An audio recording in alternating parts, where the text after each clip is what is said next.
ஒரு அமைதியான கிராமம், பச்சை வயல்களால் சூழப்பட்ட இடம். அங்கே நிலா என்ற ஒரு பெண் வாழ்ந்து கொண்டிருந்தாள். அவளுடைய ஒவ்வொரு நாளும் ஒரே மாதிரிதான். காலை சூரியன் உதிக்கும் முன்பே எழுந்து அம்மாவுக்கு சமையலில் உதவி செய்து, பிறகு ஒரு சிறிய மர ஜன்னலின் அருகில் உட்கார்ந்து வெளியே பார்த்து கொண்டே இருப்பாள். அவள் அந்த காட்சியை ரசித்ததால் அல்ல, அவளுக்கு பேச யாரும் இல்லாததால். நிலா எப்போதும் இப்படித்தான் இருந்தாள் என்பதில்லை.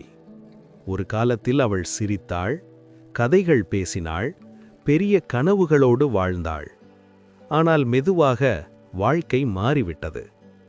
அவளுடைய நெருங்கிய தோழி வேறு ஊருக்கு போய்விட்டாள். அவளுடைய அப்பா வேலை காரணமாக எப்போதும் பிஸியாகிவிட்டார். அவளைச் சுற்றியிருந்த உலகமே அவளை கவனிக்காத அளவுக்கு பிஸியாகிவிட்டது. நாட்கள் அமைதியாக கடந்து போனது. அவளுடைய குரல் மெதுவாகிவிட்டது. சிரிப்பு குறைந்து போனது.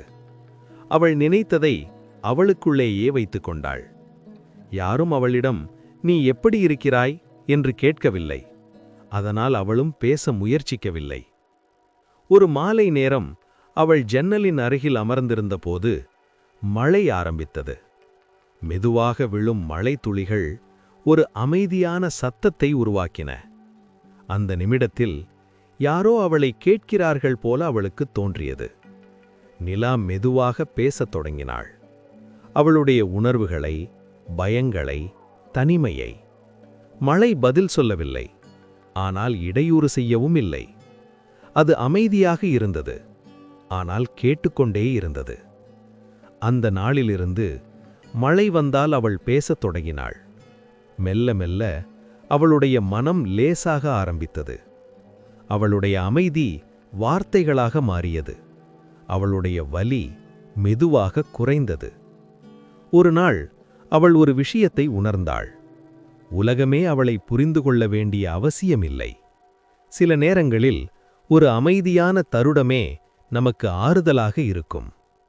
அந்த நாளிலிருந்து நிலா யாரையும் காத்திருக்கவில்லை. அவள் தன்னுள் ஆறுதலை கண்டாள். தன்னுடைய குரலில் வலிமையை கண்டாள்.